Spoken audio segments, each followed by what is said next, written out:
টিমটা বরাবরই সফল হচ্ছে না। অনেক অভিজ্ঞ একজন খেলোয়াড়, ওয়েস্ট ইন্ডিজের বিপক্ষেই তার ব্যাটিংয়ে যথেষ্ট সফলতা আছে। আফগানিস্তানের সঙ্গে যে দলটা আমরা খেলেছিলাম সেখান থেকে বোলিং ডিপার্টমেন্টে আমরা 5 সিমারের জায়গায় নাহিদ রানাকে দলে রাখিনি, সেখানে 4 জন আগের সিমার রয়ে গেছে।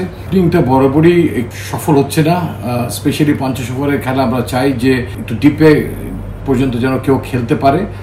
সাইফ হাসান তার কাজটা করে দিচ্ছে, তাকে আরেকটু বেটার করতে হবে, তার ইনিংসটা লম্বা করতে হবে। তার পাশাপাশি আমরা সেই জায়গাতে আপনারা দেখেছেন সৌম্য সরকারকে ফেরত নিয়ে এসেছি।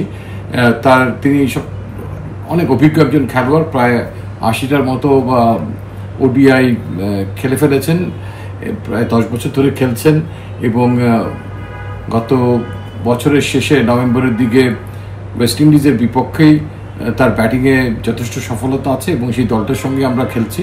তো লিটন দাস যেহেতু নেই দলে, তিনি সেটা তো জানেন, একজন অভিজ্ঞ খেলোয়াড় হিসেবে আমরা সেখানে নিয়ে এসেছি সৌম্য সরকারকে।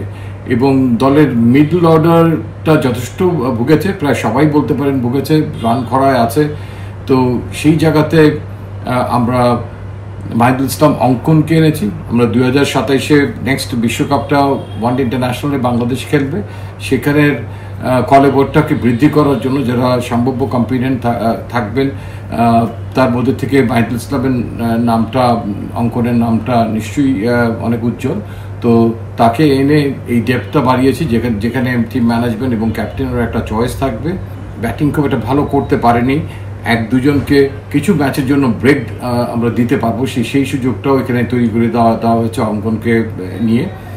এবং এরপরে T20 একটা খেলা সিরিজ আছে ওয়েস্ট ইন্ডিজের সঙ্গে আমাদের, সো দ্যাট আমরা আমাদের মূল মিড অর্ডার ব্যাটসম্যান থেকে কাউকেই আমরা আর এই ইয়েতে উপেক্ষিত রাখিনি ওয়ানডেতে।